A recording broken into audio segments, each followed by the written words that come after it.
मुंबई आकर स्ट्रगल करना आसान नहीं होता था। जब आपकी हाइट कम हो तब ये और मुश्किल हो जाता है। दोस्तों, प्लीज आगे बढ़ने के पहले चैनल को सब्सक्राइब और लाइक कर दीजिए। लोग मुझे टीवी शोज में काम सिर्फ टीआरपी बढ़ाने के लिए देते थे। छोटी हाइट की वजह से लोग मुझे देखना चाहते थे। फिल्मों में छोड़िए, बचपन में इसी हाइट की वजह मेरी माँ को पड़ोसियों ने कितने ताने दिए, लेकिन समय बदल ही गया। काम नहीं मिलने की वजह से कई रात में बिना खाना खाए सोया। पानी पीकर कितने दिन रहता था। ये कहना है के गोस्वामी का, जिसे आप उनके नाम से नहीं लेकिन उनके टीवी सीरियल शक्तिमान के खली बली के किरदार से जरूर जानते होंगे। उन्होंने हिंदी समेत कई भोजपुरी और गुजराती फिल्मों में काम किया है। टीवी शोज में उनके काम को दर्शकों ने बहुत पसंद किया है। बिहार से मुंबई तक का सफर के गोस्वामी के लिए तय करना आसान नहीं था। हाइट की वजह से सर्कस वाले उन्हें 50,000 रुपए में खरीदना चाहते थे, लेकिन परिवार ने हर कदम पर उनका साथ दिया। ना जाने कितनी बार उन्हें और उनके परिवार को कम हाइट की वजह से शर्मिंदगी का सामना करना पड़ा। करियर में भी हाइट ही उनके संघर्ष की वजह बनी।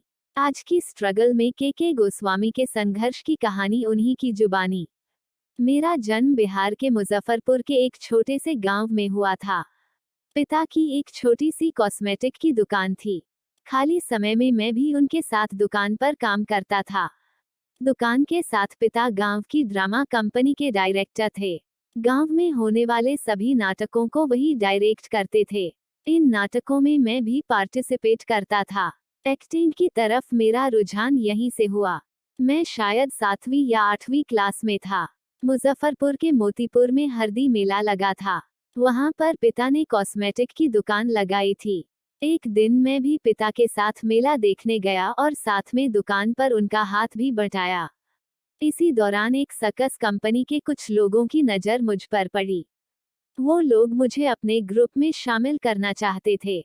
इस सिलसिले में उन लोगों ने पिता से मुलाकात की और उनसे कहा, आप अपना बेटा हमें दे दीजिए, अपने सर्कस कंपनी में शामिल करना चाहते हैं।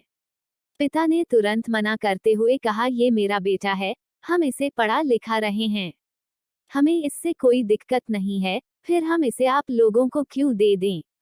उन लोगों ने पिता से कहा कि 50,000 रुपए के बदले वो मुझे उन लोगों को दे दें, लेकिन इस बात को पिता ने सिरे से खारिज कर दिया। बहुत मना करने के बाद भी वो लोग जिद करते रहे। वो लोग इतने जिद्दी थे कि हमारे घर तक पता लगा लिया और घर आकर मुझे लेने की जिद करने लगे। पिता इस बात से बहुत डर गए कि कहीं ये लोग मुझे किडनैप ना कर लें। इस वजह से मुझे गांव भेज दिया गया।